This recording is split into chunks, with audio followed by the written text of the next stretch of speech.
De retour sur le plateau d'Africa 24 en direct de la ville de Conakry, en Guinée. Thierry, de nouveaux invités nous ont rejoints sur ce plateau. On a 3 invités, 3 confrères. Nous avons Madame Moussa Yeroba, qui est journaliste.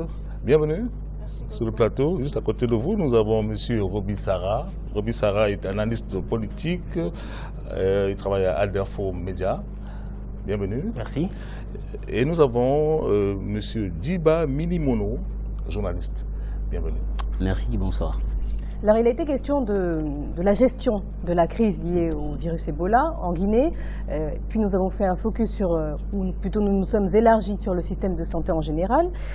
Monsieur Milimono, la gestion de la crise liée à Ebola, Dr Marega, qui était sur ce plateau, déclarait que l'arrivée était brutale en Guinée, qu'il y a une forme de laxisme au départ. Est-ce que vous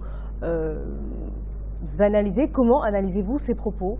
Est-ce ce que vous avez aussi perçu? D'accord, surtout, il faut d'abord préciser que un esprit sain dans un corps sain, on le dit souvent, et lorsque vous prenez par exemple le cas spécifique de la fièvre hémorragique à virus Ebola, il y a eu un déni d'abord de la part des autorités guinéennes, parce qu'on a été sonné par cette maladie, on ne s'attendait pas du tout, Ebola est venu, tout le monde s'est affolé. D'abord, tout simplement, si vous prenez le budget accordé à la santé en Guinée qui tourne autour de 4%, ça veut dire que la priorité en Guinée n'est pas liée à la santé. Et donc, si cette priorité n'est pas liée, quand Ebola est venu, sur le plan infrastructurel, on n'était pas prêt. Sur le plan de la formation du personnel soignant, la Guinée n'était pas préparée. Et en même temps, ces 5 dernières années, l'État guinéen n'a pas investi dans le domaine de la recherche. Donc, c'est vrai, on n'était pas du tout préparé. Lorsqu'on a dit en mois de novembre 2013 qu'il y avait une maladie, il a fallu d'abord attendre qu'on amène ces textes au niveau du Sénégal et en Allemagne pour constater effectivement qu'on avait affaire à Ebola. Alors, imaginez-vous, le docteur Keïta. Alors, imaginez-vous si on avait investi dans la richesse. Parce qu'au jour d'aujourd'hui, il n'y a presque pas de centre de recherche en Guinée. On a parlé par exemple de Pastoria ici à Kindia, mais aujourd'hui ça n'existe que de nom. On a écouté le président de la République, Alpha Condé, qui disait qu'on allait relancer, il y a un plan de relance du système sanitaire guinéen, mais est-ce que c'est un discours politique, puisqu'aujourd'hui notre engagement, au lieu d'être verbal, devrait être dans les actes. Alors on s'attend à cela, mais une fois de plus, quand Ebola s'est déclaré en Guinée, on n'était pas prêt sur le plan humain, économique, mais aussi sanitaire. Alors, Roby Sarah, le docteur Sakoba Keïta a parlé des premiers cas en décembre, contredit par le docteur Jean Touré de l'UFR, qui estime que non, les premiers cas remontent au moins en novembre, voire septembre, et qu'il y a eu au niveau des autorités qui gèrent le pays une sorte de surenchère. Elles étaient occupées à faire autre chose. Elles ont délaissé, en quelque sorte, le cas Ebola, au début au moins. Non, mais c'est le rôle des politiques. Hein. Moi, je veux dire clairement qu'au début, quand il y a eu l'épidémie à virus Ebola, il y avait beaucoup de spéculations. Il faut situer un peu le problème dans le contexte culturel guinéen. Il y a eu une maladie qui est rentrée sur le terrain, les gens mouraient, les gens ne savaient pas trop, les gens utilisaient beaucoup de décoctions traditionnelles pour soi-disant guérir une maladie mystique. C'est comme ça on l'appelait au début, puisqu'on n'avait pas encore diagnostiqué que c'était un virus Ebola. Donc il y a eu toute cette communication traditionnelle autour de la maladie qui, pendant cette période, entre novembre et décembre, a constitué un flou. Personne ne savait réellement qu'est-ce que c'était. Chacun usait de ses moyens pour soigner la maladie. Il a fallu, comme le disait Djiba Milimono, qu'il y ait une intervention extérieure et qu'il y ait finalement la déclaration officielle de la présence du virus Ebola en mars 2014 en Guinée et qu'il y ait aussi une coordination des actions au niveau international pour que la lutte soit beaucoup plus efficace. Mais il faut dire qu'au début, dans la région de la forêt surtout, beaucoup de spéculations, parce que les gens disent que ça venait de Gekedou, Massanta, et d'autres disent que ça venait du Libéria, le premier patient qu'on a appelé patient 0 venait du Libéria pour venir à Gekedou. Donc il y a eu une communication disparate autour, mais concrètement, parler de laxisme, je peux être d'accord parce qu'à un moment donné, le président de la République n'a pas pris les choses à bras le corps. Lui-même, il a déclaré, il a fait un voyage à Gekedou, il a dit, écoutez, j'ai pas peur d'Ebola, voilà, je serre la main des gens. Ce qui a encouragé les populations à ne pas s'engager officiellement dans la lutte, à ne même pas réfléchir, à rester dans le stéréotype de la maladie mystique et que le traditionnel pouvait évidemment soigner. Maintenant, il a fallu que la médecine intervienne pour que les gens puissent savoir qu'il y a un virus qui est dangereux et qu'il fallait avoir des pratiques saines pour que nous ne puissions pas nous contaminer. Ces pratiques saines-là, c'est par exemple le lavage des mains, c'est par exemple la désinfection des lieux, c'est par exemple la non-fréquentation des lieux publics, puisqu'on disait que la maladie se transmettait et par le sang et par la sueur, en tout cas par les liquides. Donc il a fallu toute une psychologie de la la population et ensuite toute une éducation de la population. Et en plus, il a fallu de ça que les gens s'abstiennent un peu des attitudes traditionnelles habituelles pour que nous puissions arriver au résultat d'aujourd'hui. Notamment les coutumes de Absolument. veillée Bien qu'il y a eu funéraire. beaucoup de problèmes après, hein, au niveau des morts, de leur enterrement, au niveau des procédures funéraires, où les gens étaient encore un peu butés sur est-ce que nous allons laisser nos malades, alors que nous avons l'habitude de transporter quelqu'un qui est mort, de le transporter au village pour l'y enterrer. Est-ce que nous allons le laisser à Conakry et que l'enterrement était organisé par la Croix-Rouge selon les gens pas dignes parce que ça ne respectait pas les normes traditionnelles et religieuses. Donc il y avait tout un choc culturel au début qui a créé l'amalgame et qui, in fine, n'a pas aidé le gouvernement et les partenaires dans la lutte contre Ebola. Effectivement, il se trouve que sur ce plateau, le docteur Touré, par exemple, évoquait le fait que cette épidémie a été cachée volontairement. Mais certains évoquaient à l'époque le fait de ne pas vouloir créer de mouvement de panique. Alors, quelle est votre analyse de tout cela ? Écoutez, hein, on se souvient quand même de l'arrivée du roi Mohamed VI du Maroc. On sait que la maladie on en parlait déjà, même si ce n'était pas de façon officielle. Et vous savez, il y a des interprétations qui peuvent se faire le plus souvent parce qu'on suppose qu'avec les politiques surtout qui s'attaquent des deux bords, les politiques des deux bords, je veux dire, d'aucuns disent que les autorités guinéennes savaient déjà qu'il y avait une maladie. Mais en fait, il n'y avait pas de possibilité, les autres collègues l'ont dit, de détecter de quelle maladie il s'agissait. Parce que d'aucuns ont parlé de Lassa, de la fièvre Lassa, qui est une fièvre cousine, on le dit, de la fièvre hémorragique à virus Ebola. Mais on l'a dit, on ne le dira jamais assez, on ne pouvait pas, il n'y avait pas de moyen de détecter, de savoir réellement de quoi il s'agissait. Est-ce que c'était une volonté de cacher la maladie? Est-ce que c'était la volonté de prendre le temps de faire l'expérimentation nécessaire, d'aller faire le dépistage, d'examiner le virus qui était là et de savoir de quoi il s'agissait? Je pense bien qu'il a fallu quand même prendre du temps parce qu'on parle de novembre, décembre 2013, ce n'est qu'en mars quand même 2014 qu'on a su réellement qu'il y avait une épidémie qui sévissait en Guinée. De tout ça, je pense qu'il faut dire qu'il y a eu du retard qui a été pris parce qu'il y avait manque d'infrastructures sanitaires. Je pense que cela saute quand même aux yeux. Diba Minimono, nous avons posé la question à ceux qui représentent des candidats sur le plateau. On a demandé de savoir quel avait été le rôle de la classe politique. Est-ce que les leaders politiques ont aussi sensibilisé une fois qu'on a su que cette maladie-là, Ebola, était présente? Est-ce qu'ils ont joué un rôle qui était positif? On n'a pas eu de réponse véritable. Vous, un observateur de la classe politique guinéenne, qu'est-ce que vous en pensez? Alors surtout, vous savez, souvent on dit n'importe qui ne peut pas tenir n'importe quel discours et n'importe quand, parce que les leaders politiques, ils étaient dans leur rôle, c'était surtout de tirer à boulet rouge sur le pouvoir en place pour dire Ebola était entretenu par les autorités, Ebola, la maladie était même identifiée au chef de l'État pour dire il est à la base de ce qui se passe. Mais nous avons quand même quelques partis politiques qui avaient décidé en tout cas de faire une sorte de sensibilisation pour dire à leurs militants, écoutez, Ebola, c'est une maladie dangereuse, elle est présente, donc il faut prendre des mesures. Il faut écouter les experts, c'est-à-dire les agents de la santé, par rapport aux mesures édictées, les lavages des mains et autres. Il y a même eu des partis politiques qui avaient interdit, par exemple, les réunions, l'Assemblée, par exemple, au niveau des partis politiques dans les états-majors. On se rappelle même, il y a l'UFDG, il y a l'UFR, autant de partis politiques qui avaient demandé à leurs militants de surseoir, par exemple, aux assemblées hebdomadaires. Parce qu'en Guinée, chaque semaine, il y a une assemblée hebdomadaire au niveau de ces QG, de ces partis politiques, dont on avait décidé de surseoir à cela, parce que pour éviter qu'il y ait une sorte de rassemblement au niveau surtout de ces partis politiques-là. Donc à ce niveau, il y a eu des efforts, même si aujourd'hui, lorsqu'on parle de maladie, c'est une question publique, donc c'est à l'État surtout de jouer un grand rôle dans ce domaine-là. Maintenant, il y a une question tout à l'heure, j'aimerais juste rebondir là-dessus, c'était par rapport un peu au déni. C'est vrai, vous l'avez dit, est-ce qu'on a fait exprès d'entretenir les choses?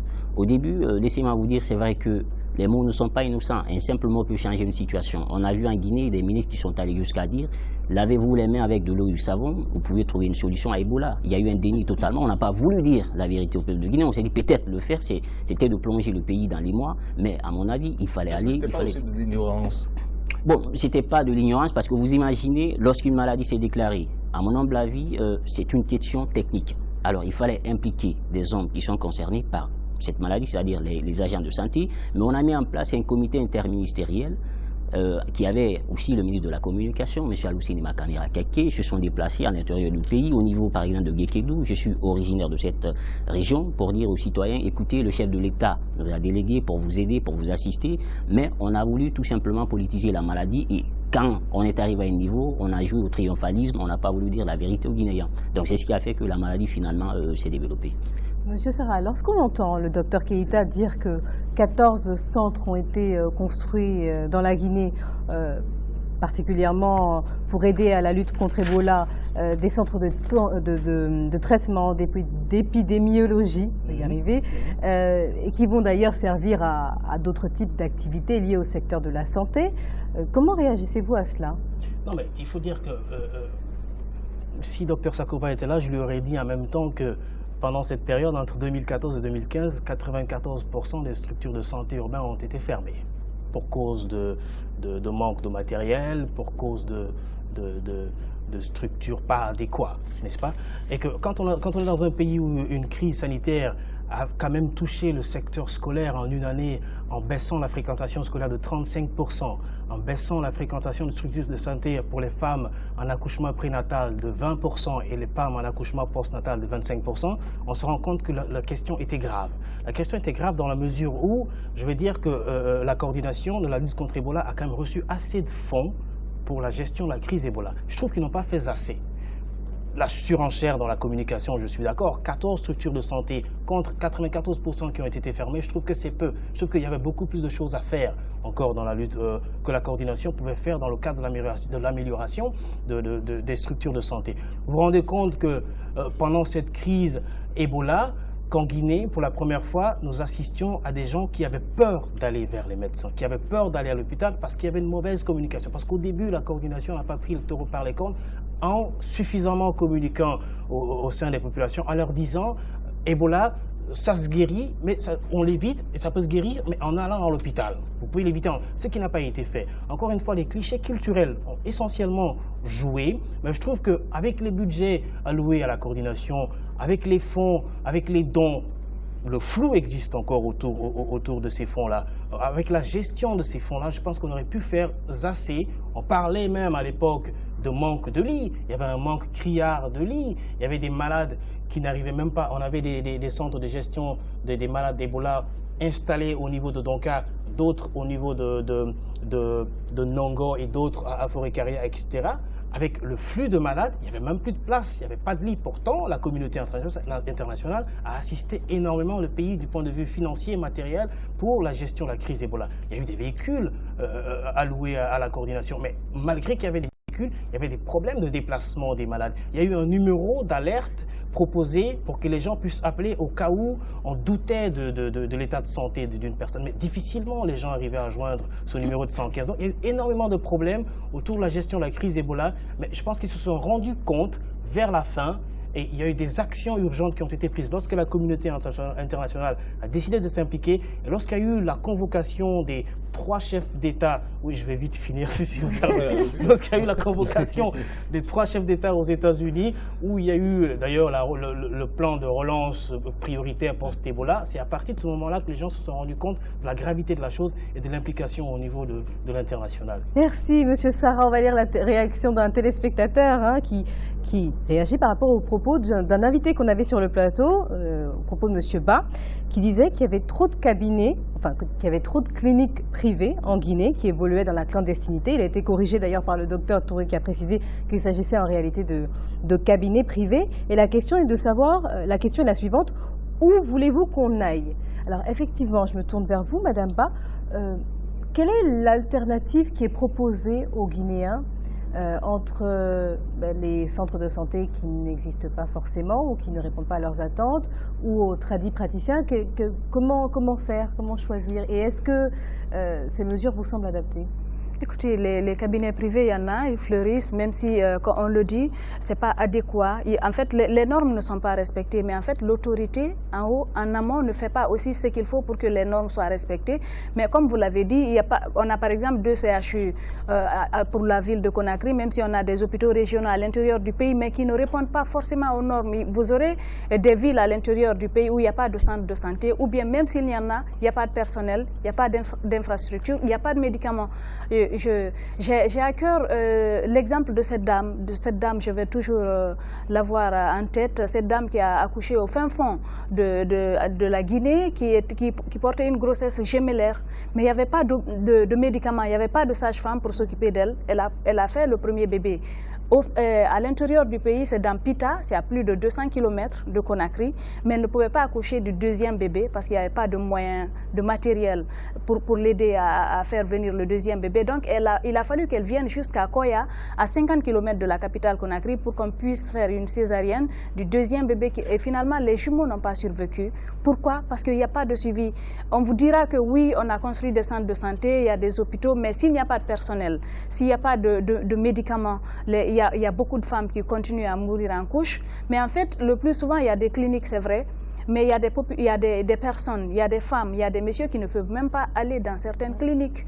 Ils sont obligés d'aller dans ces hôpitaux de fortune, parfois, parce que peut-être c'est plus accessible à leur niveau de vie, parce qu'il faut le reconnaître, le Guinéen, la pauvreté aidant, ce n'est pas facile pour le Guinéen, ce qui fait que dans le cadre des infrastructures sanitaires, je pense qu'il y a du chemin à faire, il y a beaucoup de choses à faire. Les femmes continuent à mourir en couche. On a vu récemment une dame qui est décédée du côté de Donka, parce qu'il y avait un manque de matériel au niveau de l'hôpital et la sage-femme qui était là avait peur de toucher cette dame. Qu'est-ce qui s'est passé? Parce que pourtant c'était en pleine période de l'épidémie Ebola. On suppose qu'il y a vraiment du matériel qu'on a apporté pour permettre à ces médecins, à toutes ces dames qui sont là, de s'occuper des patientes. Mais cette dame qui est décédée, du nom de Salimatou Kamara, du côté de Donka, on l'a laissée là, elle a accouché à même le sol, parce qu'on n'a pas pris le temps de s'occuper d'elle. Imaginez, c'était dans un CHU de Conakry, quand même. Si dans un CHU, on ne peut pas s'occuper des dames qui meurent en couche dans la capitale, je me demande ceux qui vivent à l'intérieur du pays, dans les fins fonds les plus reculés, comment ils vont faire. Alors, pour terminer, M. Djiba Minimono, le représentant de l'UGDD, Ibrahim Ba, il estime que son parti, en cas de victoire, peut faire passer le budget de la santé de 3% du PIB à 20%. Donc, au-delà même des 15% qui sont requis par la CEDEAO. Pour vous, c'est possible, ça? Bon, peut-être ça n'engage que moi, mais je dirais quelque part ça peut être surréaliste. Mais vous savez, aujourd'hui, nous sommes en campagne, donc en tout cas, c'est de bonne guerre. Les partis politiques essaient en tout cas de séduire les téléspectateurs. Nous sommes sur une tribune qui est assez importante, donc chacun y va de son laïus. On veut surtout tirer le drap de son côté et communiquer. Mais le plus important, il faut signaler, c'est que nous avons par exemple des organisations sur-régionales qui demandent aujourd'hui aux autorités et au pouvoir public en Afrique et ailleurs de surtout miser sur 15% par rapport à la santé. Parce que laissez-moi vous dire, un peuple malade, c'est un peuple qui ne peut pas produire. Merci beaucoup, M. Djiba Minimono, d'être venu pour cette troisième partie sur le débriefing. Merci à Roby Sarah et bien sûr à Mme Moussaïe Roba. Et nos débats se poursuivent d'ailleurs tous les jours, en direct de Conakry, en Guinée. Nous recevrons d'autres représentants de candidats avant, bien sûr, de recevoir les candidats eux-mêmes jusqu'à la grande soirée électorale qui aura lieu le 11 octobre. Merci de nous avoir suivis et restez sur Africa 24.